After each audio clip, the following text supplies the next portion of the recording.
Hey guys, well I'm sure by now, if you've looked at the thumbnail, things are going to get pretty epic in the conclusion of the Goku Black Arc, or in this case, the Gine Black Arc. So, without further ado, let's get straight into it. Now, we last left off with Gine, Kakarot, and Vegeta, along with Bulma, of course, return. Everyone just cramming into that time machine and managing to get themselves back to the Future Trunks timeline to find that it's still in ruin, that Beerus, getting rid of Zamasu, hadn't actually changed a thing. And well, we were about to get our explanation why, as Gine versus Gine Black, round 2 was about to begin. And for some crazy reason, Gine Black had risen her power level quite significantly since their last encounter. Remember, in the previous part, Gine almost had Gine Black defeated, destroyed, about to deliver the final blow. The only thing that saved her in this reality was the fact that we had that time rift pull her back in to the Future Trunks timeline. Much like in the original, but with Gine Black that banged up, she couldn't even destroy Trunks' time machine. So continuing with that, pretty much you can pretty much tell that Kakarot, Vegeta, and Gine are pretty much in the losing side of this battle, and then it is revealed that Zamasu is indeed behind all this, because the Zamasu from the future timeline, the timeline they're currently in, has made his appearance, and that Gine is wanting answers. Beerus used the Hakai on you. That should have wiped you out from all existence. How is it you survived? And then, of course, they notice the time ring on both their fingers. That's the beautiful thing about this time ring. This is Gine Black talking, by the way. It protects me from all changes in history, even from the wrath of a destroyer. Henceforth, why I'm still around. Now, of course, this comes with the revelation that Gine Black is in fact Zamasu, who then begins to explain how he got Gine's body. And well, it all began that, as you can tell, Gine, I am the Zamasu you are familiar with, the one that you so graciously had a sparring match with. Yes, it was then I got to see what your race was truly capable of. And well, because of this, I decided I would take your body for my own.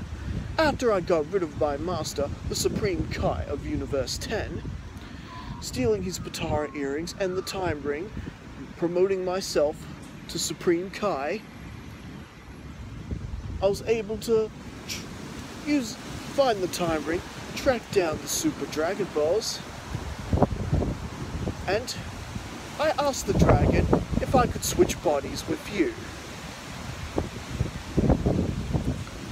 And well, the first thing I did with this new body was kill you, Barney, and then the rest of your pathetic family.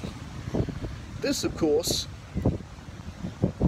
making Gine angry, almost like she was reliving, past trauma.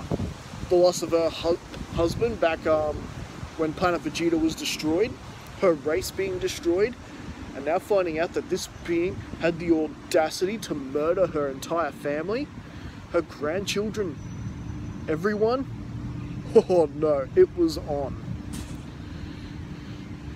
Gine dug deep and powered up as high as she could, even going as far as to combine Kaioken with Super Saiyan Blue, and pretty much going full on at it with Guinea Black.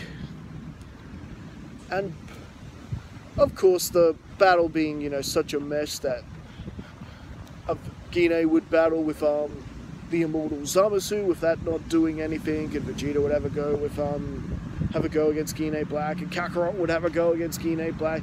It being basically a confusing mess, but in the end, the bad guys would prove triumph, at least until this point. You know, we're gonna need cooler heads to prevail against this threat, and so basically with Trunks, Ranch, and Barney, who have managed to basically stay out of the crosshairs at this point, they're able to help Mai and Yajirobe rescue our three heroes, and basically have them recovered and get them to the time machine so they're able to go back and at least rethink of another strategy. After all, there's got to be some way you can get rid of an immortal deity, right? So, while they're back, and Bardock is surprised to see that not only did Kakarot and Guinea fail, you know, they were unconscious in the time machine. But basically Bulma, basically being the only one capable to form sentences and tell everyone what had happened. And of course give Beerus an earful for being wrong. And well, Beerus and Whis choose then to take their leave. Beerus not showing it, but he does feel sort of guilty and bad for him that he was wrong. But don't worry, Beerus has a plan that he's going to set in motion while everyone else is regrouping. And of course we all know what that plan is. And now, you know, if it were just Guinea Black there, they would have a chance of bringing him down. But with an immortal Zamasu running around, they needed a way to deal with him. And well, this is where Guinea remembers a technique that she picked up from Master Roshi. Something she picked up all the way back during the King Piccolo arc, and that is the Mafu Bar. Guinea had learned how to use the Mafu Bar with Tien Shinhan all those years ago, back when we covered the King Piccolo arc. And because she knows how to prepare the sealing tag, there's no need to bother Roshi with teaching Kakarot this. Guinea can basically just do this all herself. And unlike her son, she's not going to forget the sealing tag. So, with that plan in mind, and after the damage that had befallen Kakarot, Bardock decides to step up and go with Guinea this time. Vegeta would still come along because, after all, he has a personal stake in this too. This is his future son's timeline that is threatening, and Vegeta will do all he can to help. So basically, we've got Bardock, Guinea, and Vegeta making the return trip. Guinea with a sealing jar ready to capture Zamasu. And well, basically, with them filling in everyone else on what's going to be going down with their so-called plan, basically, you've got Bardock and Vegeta basically holding back Guinea Black as best they can, while Guinea uses the Mafu Bar on Zamasu after drawing him in, and it actually goes off without a hitch. Zamasu is sealed away, and Bulma, Trunks, Future Ranch, and Future Barney are basically in charge with keeping the jar safe. And now, Guinea would join the battle with the others with handling Guinea Black. Now, unfortunately, thanks to all their other encounters, Guinea Black is still getting stronger from the beatdown that he's receiving from the other fighters. Well, you gotta remember, it is Zamasu in Guinea's body, but it is Guinea's body. But I'm confused. Anyways, So Gine Black, and having basically the fortitude and mastery of Ki, which is almost to the same level as what Gine is. Remember that Gine, when she was training under Whis, she is the best at moving independently, her body moving independently without her having to think. And that skill is unfortunately transferable with Zamasu. With Zamasu basically doing the driving, I guess you could say. Who basically has also a much better understanding of it. So you can imagine Gine Black is quite powerful, and she is still managing to fight off the trio of Saiyans. Our heroes are on their own. However, this is when the Universe 10 Supreme Kai, along with Universe 7's from the main timeline, from the original timeline, shows up. And well, just like in the original, he does try to talk sense into Zamasu, or Gine Black in this case, but it's not doing anything at all, and basically, if they don't act soon, our heroes just might die off, and then really sealing away the immortal Zamasu would end up pointless. However, we can't have that, so Universe 10 gives Bardock and Gine the Potara earrings, much like how he gives them to Goku and Vegeta in the original timeline. And they're a bit confused and bewildered at what these things do. Is this really the time for me to be trying on jewelry? Trust me, they have special properties. If you put one on your left ear and Bardock puts one in his right ear, you will merge into a new warrior capable of defeating Gine Black. And so, with that, Bardock and Gine choose to put them on right then and there. There's no resistance in the fusion like you get with Goku and Vegeta. After all, they are husband and wife, and they could prove to be quite an effective fusion. And well, this actually does prove to be the case, as we get Godok. And now, as you can tell from the thumbnail, she has basically Gine's body with Bardock's scar, Super Saiyan 4 like form, as you can see from her arms and tail. However, she can transform to Super Saiyan Blue form as well. So you got the combination of Super Saiyan 4 with Super Saiyan Blue, and she's wearing Bardock Saiyan armor. And well, she's racing into battle, the final battle between Gine Black and Godok. It is very one-sided.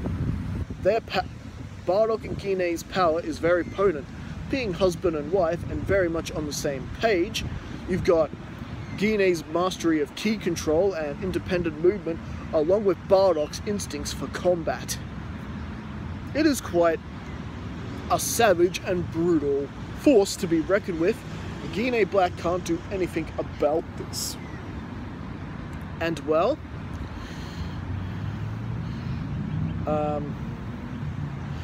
basically, with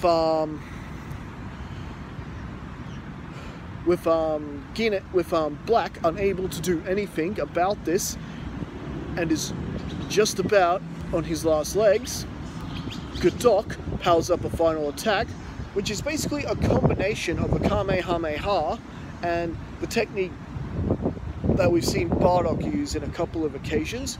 His singular powerful shot that he throws at Frieza in the, post the destruction of Planet Vegeta arc from the TV special. Yeah, so basically it just looks like a one-handed Kamehameha like Gohan uses on Cell. But with it being Phoenix Kamehameha, and basically Gine Black is basically taken out right then and there, and so I guess the big difference about this is with Immortal Zamasu now sealed up, is meaning they're not going to become some sort of crazy entity that Grand Zeno has to destroy. So this means that everything Future Trunks, and in this case Future Bane, Future Ranch and Future Trunks did in order to keep this pocket universe and timeline safe for all these years, it's not going to be in vain this time. It's not just going to be erased by Grand Zeno like in the original. And of course Kakarot isn't there to push the button anyway. And so they can begin rebuilding again, living in peace, and well, basically they can all go back to just, yeah, living in peace. And well, basically with that we get I'm trying to think now. Of course the Potara fusion wears off and Gine and Bardock are returned to their respective forms and bodies, and so they all go back to their time. However, Bulma decides to bring the Dragon Balls from their timeline to the future timeline and uses Shenron, one of the wishes from Shenron, to basically use the wish to restore everything to the way it was before Zamasu and Black conquered it. So everything that happened within that past year was basically done and erased. And needless to say, that is a lot of mortals that were basically resurrected. Now, thanks to the increased speed of basically Gine and Bardock, who went with Bulma to do the wish, they're able to catch the Dragon Balls before they separate. After all, you can't get them lost in this timeline.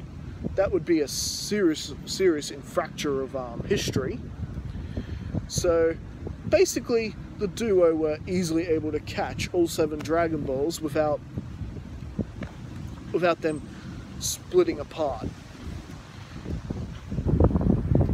And so with that, with their timeline being restored, our heroes return to the main timeline, and basically there is a big feast to celebrate, and Whis and Beerus, of course, had to come back to get a big feast. And